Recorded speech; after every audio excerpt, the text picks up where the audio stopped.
Everyone, I'm Jerin, and thank you all for joining me today as we delve into an exciting topic exploring the two key laws in Australia that Canadian firms should consider before expanding their operations. Australia, with its stable political and economic environment, presents an incredible opportunity for Canadian businesses seeking to expand internationally. Throughout this speech, we will discuss why Australian laws should be a crucial consideration for Canadian firms, specifically focusing on the Corporation Acts 2001 and the Competition and Consumer Act 2010. Before we dive into the laws, let's take a moment to understand why Australia is an ideal choice for expanding operations. First and foremost, Australia boasts a stable political and economic environment, providing a solid foundation for business growth. Moreover, the country possesses a strong legal framework and regulatory system, ensuring transparency and accountability. Additionally, Australia's proximity to the vibrant Asia-Pacific markets opens up a world of opportunities for Canadian firms looking to tap into this dynamic region. Furthermore, Australia's highly skilled workforce and favorable business environment make it an attractive destination for investment and expansion. Now let's turn our attention to the first key law, Corporations Act 2001. This act serves as the primary legislation governing corporations in Australia. It outlines the regulations for the establishment, operation, and winding up of companies. Also, it provides a comprehensive framework for corporate governance and shareholders' rights. It also promotes transparency, accountability, and responsible business practices.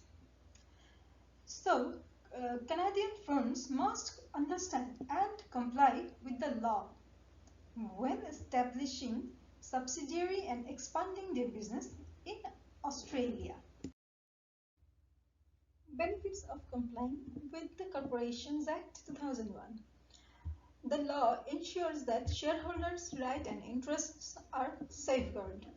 Adhering to the corporate governance standards not only enhances the reputation of Canadian firms in the Australian market, but also improves their access to the capital. Australian investors and institutions prefer companies that prioritize and uphold corporate governance principles. By complying with this law, Canadian firms can mitigate legal and financial risks, ensuring a smooth and a successful expansions into the Australian market. Moving on, let's explore the second law, the Competition and Consumer Act 2010. This legislation plays a crucial role in promoting fair competition and promoting consumers in Australia. It also prohibits anti-competitive behavior and regulates product safety, advertising, and consumer rights. So Canadian firms must aware of and comply with this law to ensure fair market practices and protect their reputation. Now I will be talking about the benefits of complying with the Competition and Consumer Act 2010. Competitive advantage. Complying with fair competition principles helps Canadian firms gain a competitive edge in the Australian market. Then consumer trust. Adhering to consumer protection laws not only enhances customer trust and loyalty but also prevents legal consequences and financial penalties. Moreover, Canadian firms can prioritize customer rights and fair competition, build a positive brand image in Australia. ultimately contributing to long-term sustainability and growth. So, why Canadian firms should consider these laws? Market potential. Firstly, Australia offers immense market potential with its robust and diverse market. Canadian firms have ample opportunities to expand their customer base and increase revenue. Secondly, complying with Australian laws boosts investor confidence. When Canadian firms prioritize legal compliances, they attract potential investors who value transparency and accountability. Thirdly, understanding and adhering to the local legal framework reduces legal and financial risks for Canadian firms. By proactively embracing these laws, firms can safeguard their operations and ensure a smooth expansion into the Australian market. Lastly, by complying with these laws, Canadian firms establish a strong foundation for sustainable growth in Australia, setting themselves up for a long-term success.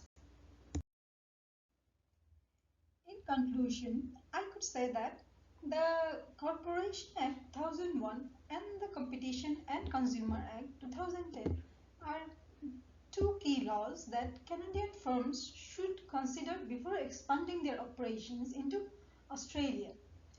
The settled and prosperous business environment in Australia, coupled with the opportunities it presents, make it an ideal choice for Canadian firms seeking international expansion.